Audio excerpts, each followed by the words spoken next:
In other words, so much of our stress, angst, dissatisfaction with others comes down to wishing they were something that they're not. So what is the relief of that agitation and that stress? Not wishing the lily to be an oak, but appreciating the lily for being a lily. And we are back with another reflection on the Daily Vedantic. And today's reflection is on the topic of compassion. As we noted in previous episodes, there isn't really a concept of evil within Vedanta. Closest it gets to that concept, and there are many schools, so some of them certainly can have a concept of evil within it. But in terms of a non-dual philosophy, there's no real concept of evil within Advaita Vedanta. Someone that is acting out what maybe someone in the West would say is evil, a mass murderer, is seen as someone that is bereft of a guide. There's a great quote that Swami uses often in his lectures, and that is, "Happy and blessed hour when wickedness stands forth as goodness bereft of a guide." When wickedness stands forth as goodness bereft of a guide. That sentiment is a perfect encapsulation of what we might call as evil. A Vedantin would see as someone bereft of a guide. If you are not, if you're in the camp of the listeners, it's really two buckets of listeners, mass murderers and not. And if you're in the not bucket, or you're not a mass murderer and you're listening to this podcast, then you might think, okay, I'm a pretty virtuous person. Maybe you've been on a spiritual path for a long time, maybe a decade, maybe 2 decades. And it is easy to think, yeah, I'm a really good person. That ego, that I-ness, I am the doer, that is ego. That is pure ego. The non-egoistic view is, wow, I am so thankful for the different guides that have been around me, the different experiences that I've had, to where a higher ideal cuts through the noise and I zero in on it and I can focus on it and I adhere to it and I perhaps study it each morning. That is a culmination of experiences. Choices, for sure, but experiences, choices, and guides.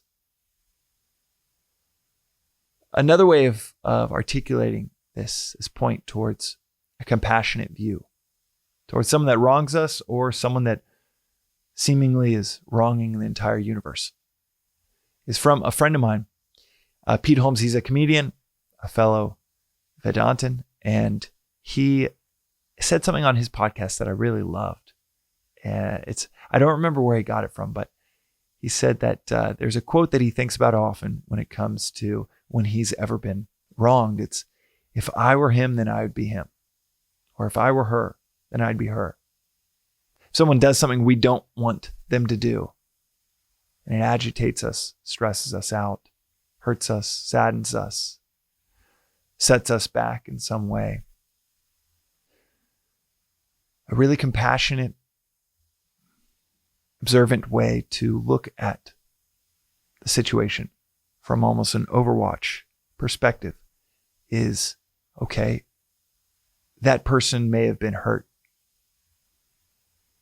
by untold number of things that created the situation where they felt like that's how they needed to act in that situation. That's how they needed to act towards us. That person grew up in this or that situation where they didn't have the right guides that make something so obvious of how I wouldn't have done it that way. But for them, they feel, okay, that was a reasonable response to what was happening. Or the way that they hurt you seemed to be the only option that they had because of whatever reasoning they had in their head. If I were them, then I'd be them. That is such a great way of looking at all of us. You grow up with several great guides in life. You're going to make a lot of different decisions. than someone that grows up with none. Maybe someone grows up with extremely sadistic guides. And at their level, without any of that guidance, they are doing the best that they can at that level. Faulting them or creating resentment towards that person is a fool's errand. As Swami will often say, all life's grumbling is comes down to why is a lily not an oak? Wishing someone would be something that they're not. Wishing that a life scenario was something that it was not. All of our grumbling coming down to, I wish this lily was an oak. I wish this person did everything that I wanted them to, in the exact way that I wanted them to.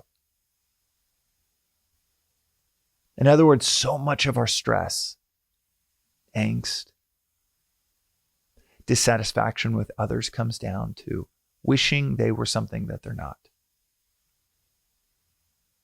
So what is the relief of that agitation and that stress?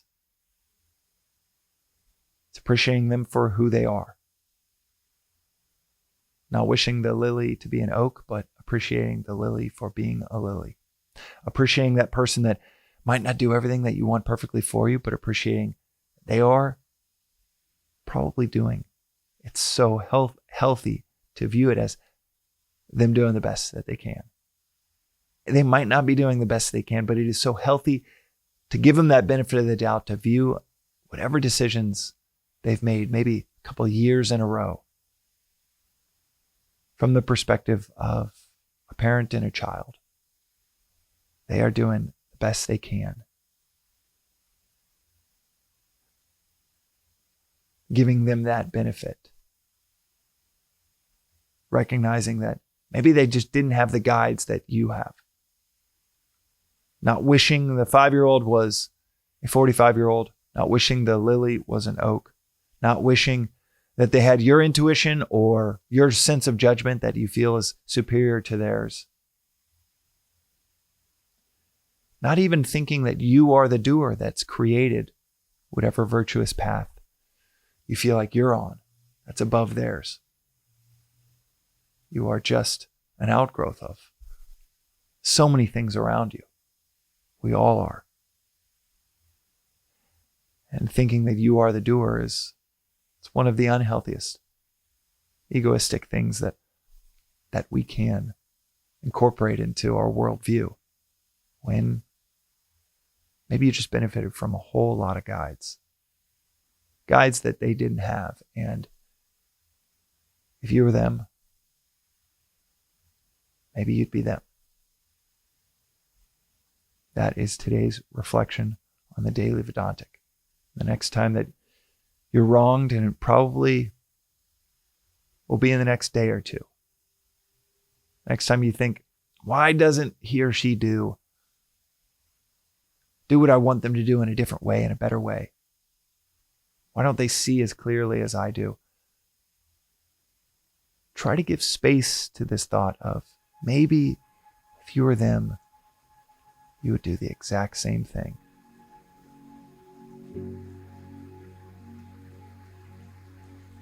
Maybe if you were them, you'd be them too. That is today's reflection. We'll see you next time.